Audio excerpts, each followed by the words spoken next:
ayez au moins de la considération pour les associations unanimes sur le sujet. Et leur demande est simple, très simple, ne plus avoir à choisir entre la vie de couple et l'indépendance financière. Ils demandent qu'on leur épargne, en plus du handicap, le poids d'une tutelle, fût-elle bienveillante, comme elle l'était d'un mari sur sa femme il y a encore quelques dizaines d'années. Ils demandent que dans la formule allocation adulte handicapé, nous entendions aussi et enfin le mot adulte. Au fond, c'est une demande d'humanité et de respect du droit à l'autonomie qui est formulée et à laquelle nous devons répondre. Alors, Madame la Ministre, vous ne leur fermerez pas la bouche en répétant en boucle que cette demande est incantatoire. Vous ne les ferez pas taire en prétendant à tort que cette réforme fera des perdants.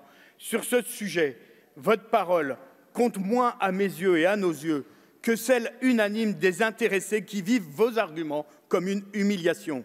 Mes chers collègues, 16 ans après la loi du 11 février 2005, la politique en faveur du handicap mérite mieux que des faux débats comme en juin dernier, lorsque vous bandissiez tout et n'importe quoi pour rejeter l'individualisation de l'allocation adulte handicapé.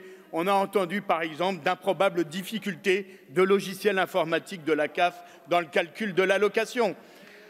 En votant cette loi, en ne considérant plus l'allocation adulte handicapé comme un minimum social, mais en confirmant son statut d'allocation d'autonomie, nous serons fidèles à l'esprit de René Lenoir, auteur de la proposition de loi qui institua l'allocation adulte handicapé en 1974, et nous répondrons à une demande pressante de nos concitoyens, une demande d'humanité, une exigence de dignité. Je conclurai, Madame la Ministre et mes chers collègues, en vous disant que si, par des artifices ou des articles de suppression, cette loi avait le même sort que celle que nous avons défendue au mois de juin dans cet hémicycle, je vous informe, parce qu'on ne vous lâchera pas sur le sujet, je vous informe que notre groupe reprendra une nouvelle fois la loi votée au Sénat pour la faire débattre ici, dans notre niche parlementaire.